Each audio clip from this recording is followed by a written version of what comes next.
La Bible dit dans l'Apocalypse, chapitre 13 et le verset 11, « Puis je vis monter de la terre une autre bête qui avait 2 cornes semblables à celles d'un agneau et qui parlait comme un dragon. » Alors, une autre bête. La bête, c'est l'Antéchrist. Et maintenant, il y a une autre bête. On s'appelle le faux prophète. Et on verra, il est quelqu'un qui va beaucoup aider l'Antéchrist. Et il va travailler avec l'Antéchrist, avec la même autorité de l'Antéchrist, mais il est le porte-parole. C'est lui qui va parler de l'Antéchrist, qui va séduire par ses paroles le monde. Il va très bien parler. Il va très bien enlever la bête pour dire qu'il est digne d'être adoré. Donc, il va travailler comme le Saint-Esprit, mais pour la bête.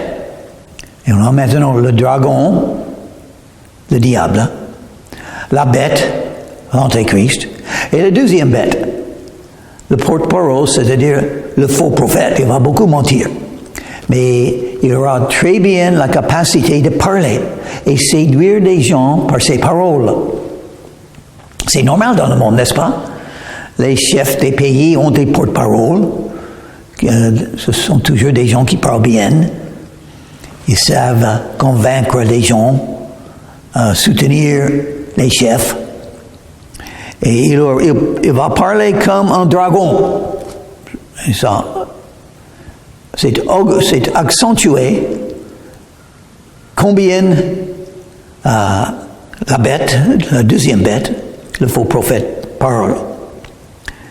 Il exerçait toute l'autorité de la première bête en sa présence.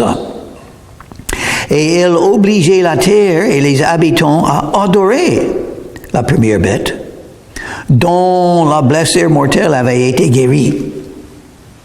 Donc, évidemment, quelqu'un a essayé à tuer l'Antéchrist, mais ça n'a pas marché. Il a été guéri, ça a étonné tout le monde. Encore, le diable essaie à refaire la résurrection de Jésus des morts. L'Antéchrist et le faux Christ, l'Antéchrist, et il va être presque tué, et dans un sens, résurrecté des morts, ressuscité des morts. Verset 13, parlons de faux prophètes. Elle opérait de grands prodiges jusqu'à faire descendre du feu du ciel sur la terre à la vue des hommes. Il va faire des grands prodiges. On va le voir. Est-ce qu'on n'a jamais posé la question, comment est-ce que c'est possible que la bête et le faux prophète vont faire des prodiges qui seront vus par tout le monde? La télé, l'Internet, les ordinateurs, les vidéos. Alors maintenant, c'est facile. Il y a 2000 ans, quand ces mots ont été écrits, on dirait, comment est-ce que tout le monde va voir l'image de la bête? Comment est-ce que tout le monde va voir des miracles l'instant qu'ils arrivent? Quand Jésus était sur la terre, il avait des grandes foules, mais si on n'était pas dans la foule, on ne pouvait pas voir les miracles de Jésus. Alors comment est-ce que c'est possible? Alors, on n'est pas obligé de même poser la question.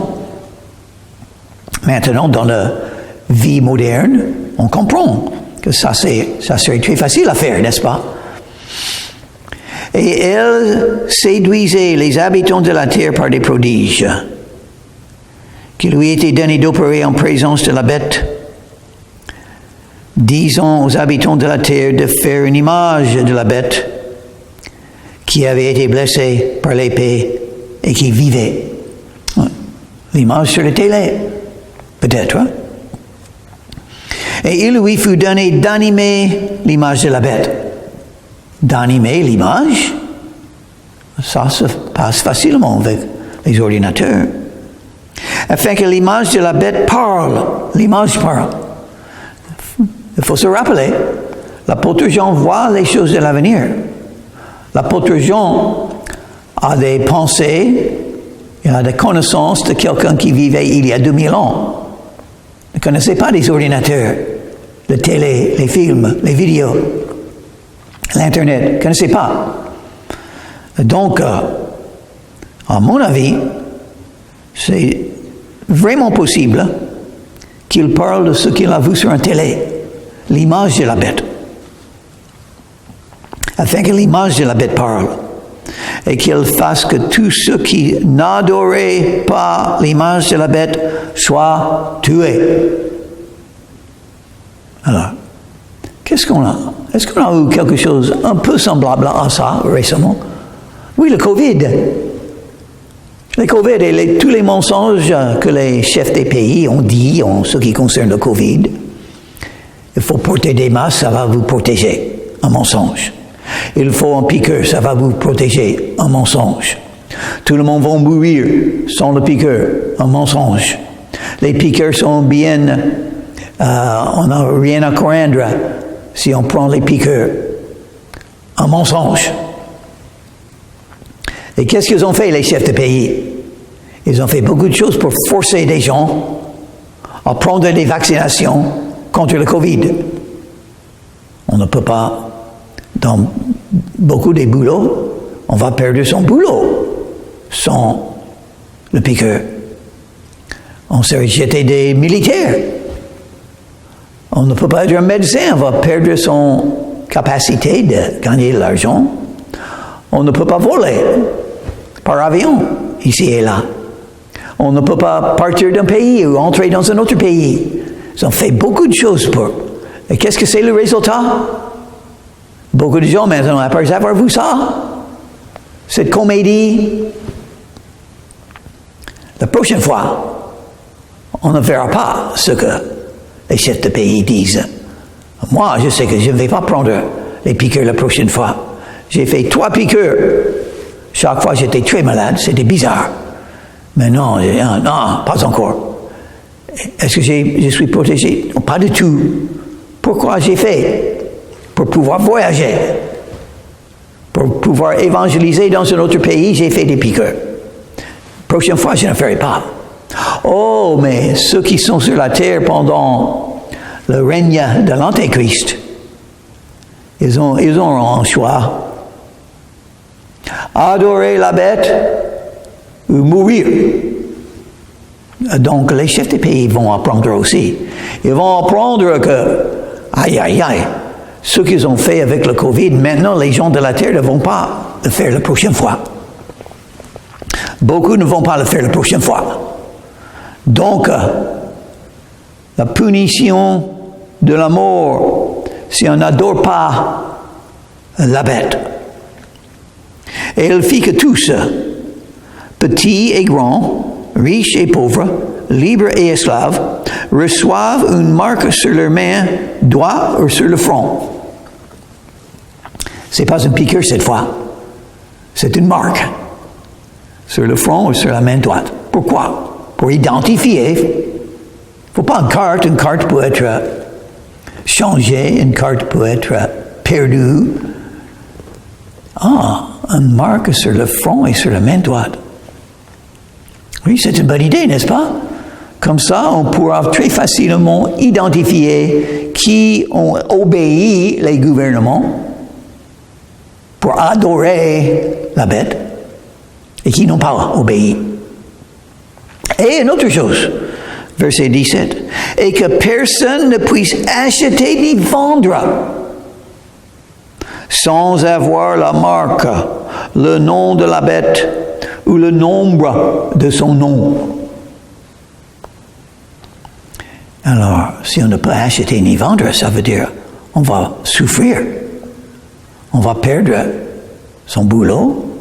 On va tout perdre. On ne peut pas acheter de la nourriture. On ne peut pas payer les factures.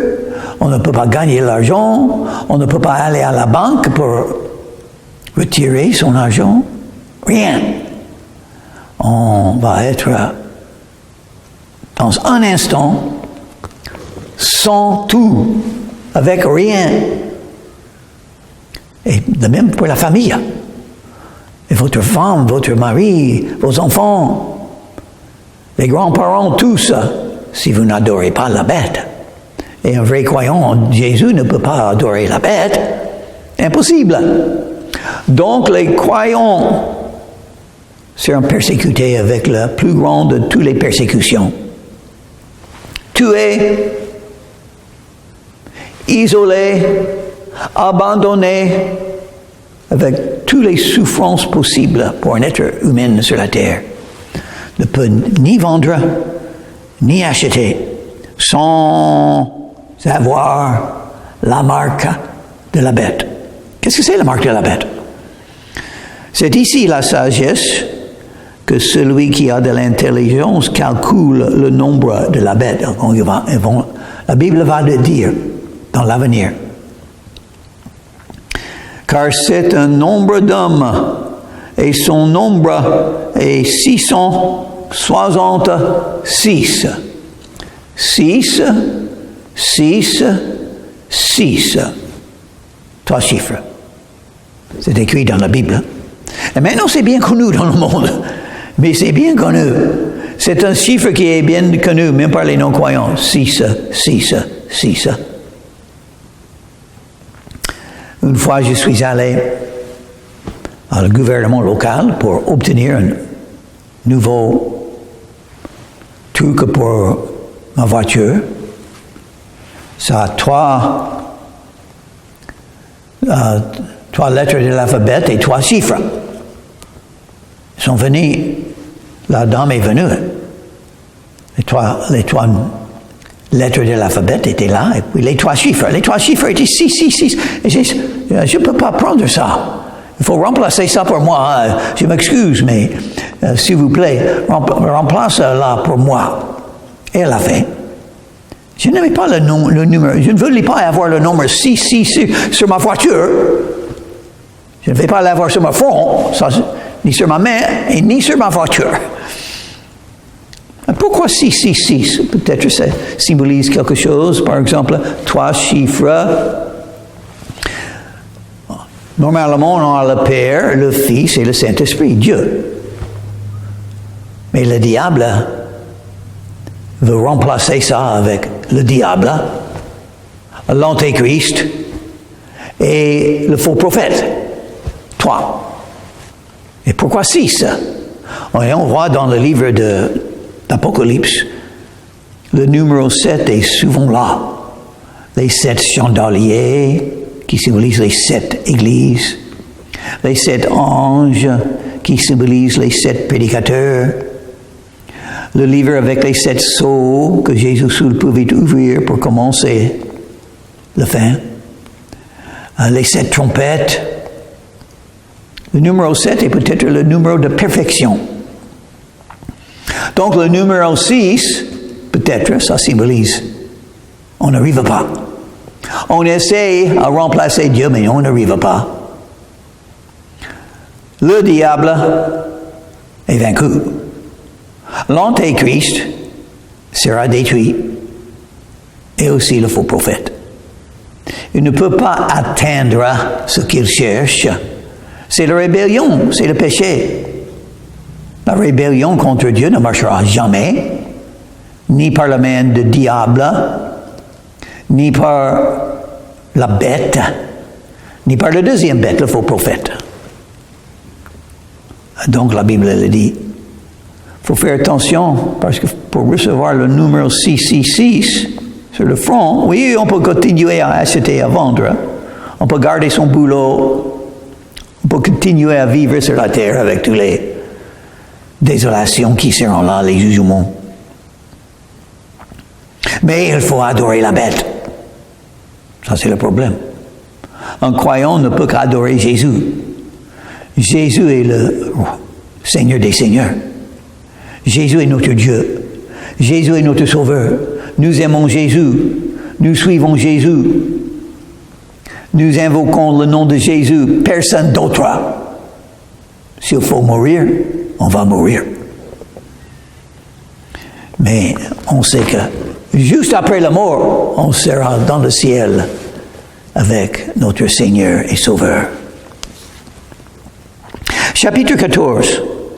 Je regardais et voici l'agneau se tenait sur la montagne de Sion. Et avec lui, 144 000 personnes qui avaient son nom et le nom de son Père écrit sur leur front. Il y a une grande différence entre les croyants et les non-croyants. Les croyants vont faire les choses selon la volonté de Dieu. Les croyants sont soumis à des enseignements de Jésus. Les croyants aiment. Les croyants ont été changés par foi en Jésus. Les croyants ont la vie éternelle.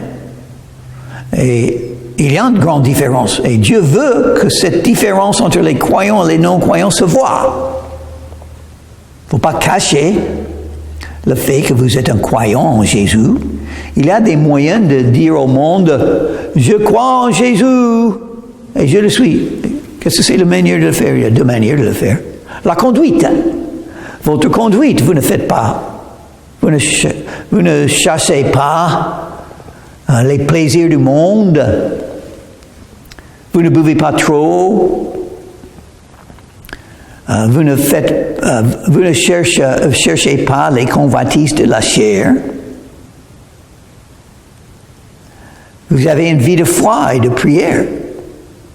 Une vie de fidélité à Dieu. Vous aimez la Bible, vous la lisez. Et vous mettez en pratique la Bible. Et vous aimez Jésus, votre Sauveur. Toutes les choses que je viens de dire, ça n'existe pas dans les non-croyants. Mais c'est la vie d'un croyant, n'est-ce pas? Donc il y a une grande différence et les gens vont le voir. Il faut voir la différence. Et une deuxième manière, c'est parler. Si on croit en Jésus, il faut le dire. Ça, c'est simplement la vérité. Il ne faut pas le cacher.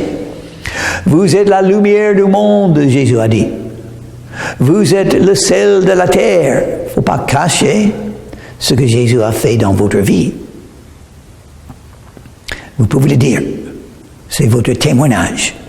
Ce que Jésus a fait pour vous. Si vous êtes sauvé par foi en Jésus, vous avez un témoignage. Ce que Jésus a fait pour vous, vous pouvez dire aux autres. Et ça va les aider à venir à Jésus aussi. Ils seront attirés, touchés, si Dieu le veut. Dieu doit le faire. Moi, je peux toucher le cœur de personne. Mais le Saint-Esprit peut le faire. Mais je peux parler. Je peux dire ce que Jésus a fait pour moi quand j'ai invoqué son nom, il y a 56 ans, à l'âge de 19 ans. J'ai fermé mes yeux, j'ai prié le nom de Jésus. Il est venu à moi dans un sens spirituel. Il m'a donné la vie éternelle, le pardon des péchés. Il m'a sauvé. Donc, je peux dire ça, n'est-ce pas? Je viens de le dire. Je peux dire encore et encore et encore, chaque fois que Dieu me donne le courage et l'amour et la foi pour le faire. Et l'occasion pour le faire. C'est lui qui ouvre la porte, ou ferme la porte. S'il ferme la porte, ça reste fermé. Mais s'il ouvre la porte, personne ne peut la fermer. Ah, c'est bien de suivre Jésus, n'est-ce pas? Il est saint. Donc, on se confie dans sa miséricorde, n'est-ce pas? Heureusement, il a beaucoup de miséricorde et de grâce pour ceux qui le cherchent, dans le nom de Jésus. J'entendis du ciel une voix, comme un bruit de grosse eau, comme le bruit d'un grand tonnerre, et la voix que j'entendis était comme celle de joueurs de harpe, jouant de leur harpe. Il a entendu deux choses du ciel. Intéressant. Une voix forte, une voix avec beaucoup d'autorité et de puissance. Oh, c'est Dieu. C'est pourquoi la parole de Dieu est écrite et puissante, ça vient de Dieu. Dieu a la puissance, toute puissance. Jésus a dit, tout pouvoir m'a été donné. Il est le Tout-Puissant.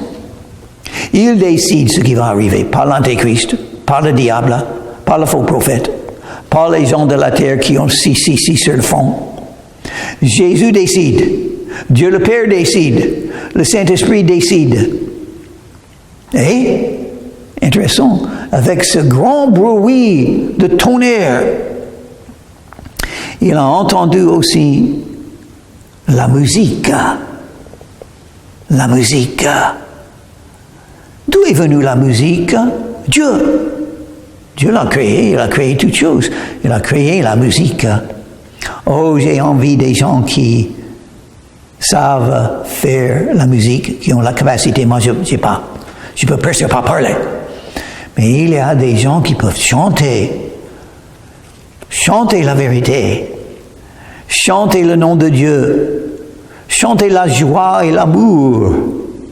Quel don! Ça vient du ciel, un don comme ça. Ça vient du ciel, ça vient de Dieu. Une voix comme ça. Pouvoir faire la musique, c'est un don de Dieu. Beaucoup pour adorer Dieu, pour faire la volonté de Dieu, pour annoncer l'Évangile, a été fait par la musique.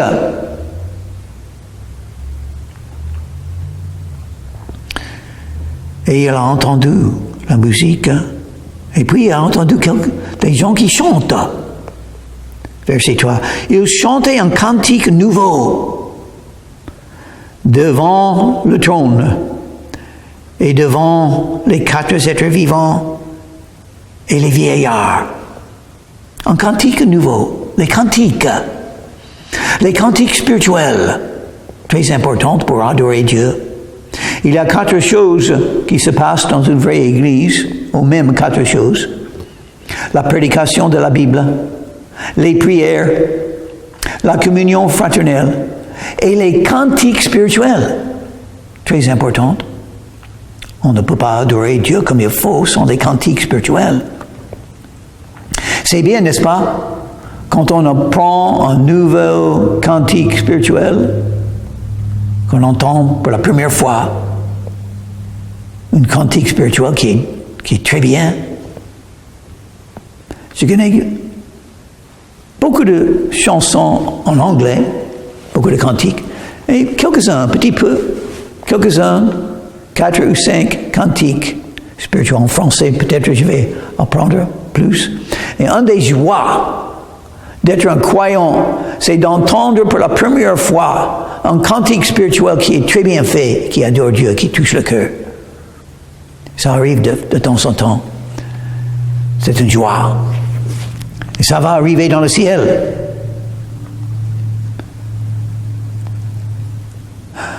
Ils chantaient un cantique nouveau.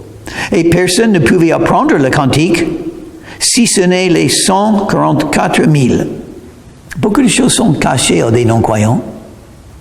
Une chose est cachée, la joie des cantiques spirituels.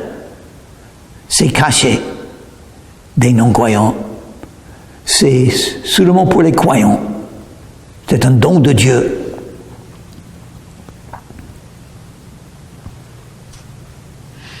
Et ce n'est qui avaient été rachetés de la terre. Il faut être racheté.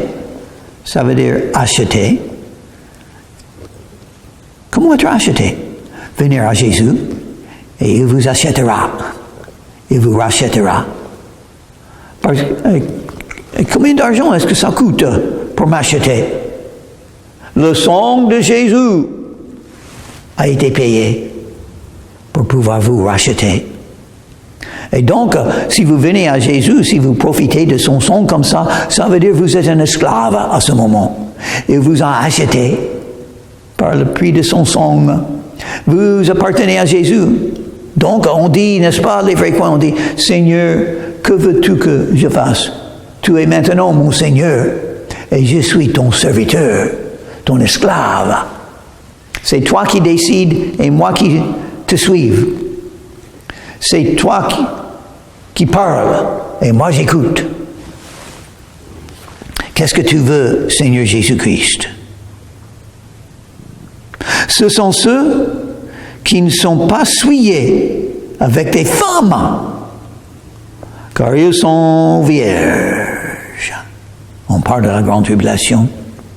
On voit déjà, depuis des années, l'impudicité, les convoitises de la chair, l'adultérie, la pornographie, l'homosexualité, les woke, toutes les choses contre le plan de Dieu.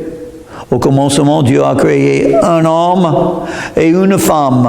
Ça, c'est la volonté de Dieu.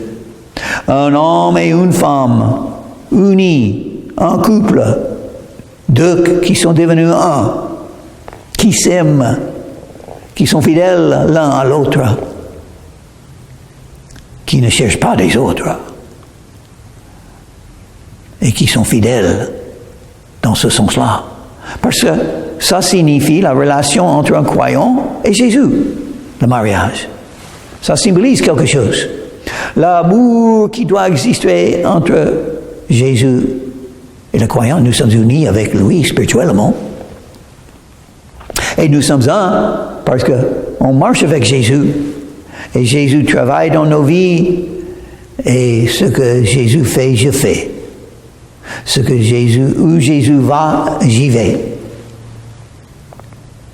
Et quand Jésus veut m'utiliser, il fait quelque chose avec moi. L'amour de Jésus éternel, l'amour fidèle que Jésus a. On doit avoir l'amour comme ça entre les êtres humains, c'est pas facile. Il faut aimer des pécheurs. Il faut aimer quelqu'un qui ne mérite pas, des fois. Mais ce sont ceux qui ne sont pas souillés avec les femmes. Oui, les femmes sont belles. Et qui a fait les femmes? Dieu. Ça a entré dans les pensées de Dieu. Qu'est-ce que je peux faire? Comment construire une femme pour que les hommes soient attirés à les femmes? Pour que les hommes pensent, oh, qu'est-ce qu'il faut faire pour faire un enfant? Et puis on voit une femme, ah, j'ai une idée. Cette femme est tellement belle. Et je suis attiré à elle. Il faut faire attention. Il n'y a qu'une femme sur la terre que vous devez chercher. Votre propre femme. Et toutes les autres belles femmes de la terre, il faut les laisser. Il ne faut pas les chercher pour l'amour. Il faut les laisser. Ça, c'est une leçon importante à apprendre. Dieu est miséricordieux. Il vous pardonnera de tous vos péchés, mais il faut apprendre. Il faut faire mieux. Il faut éviter, il faut fuir les convoitises de la jeunesse pour ne pas pécher. 144 000 ont resté vierges, n'étaient même pas mariés. Normalement, on va se marier, n'est-ce pas? C'est normal. Mais eux, non. Ils suivent l'agneau partout où il va. Et voilà, tous les croyants doivent être comme ça. Parce qu'un croyant a une de deux choses. Vous êtes vierge, vous ne vous mariez pas, ou vous êtes fidèle à votre époux ou épouse. Et, deuxième chose, vous êtes en train de suivre l'agneau où il va, partout où il va. Jésus l'a dit quand il a appelé les apôtres, n'est-ce pas? Suis-moi et je vous ferai pécheurs d'hommes. Quand l'apôtre Paul a vu Jésus pour la première fois, il a dit, Seigneur, que veux-tu que je fasse? Et tous les croyants disent la même chose, n'est-ce pas? Nous ne sommes pas en rébellion, nous n'allons plus faire notre propre volonté, nous sommes soumis à Jésus et sa volonté, n'est-ce pas?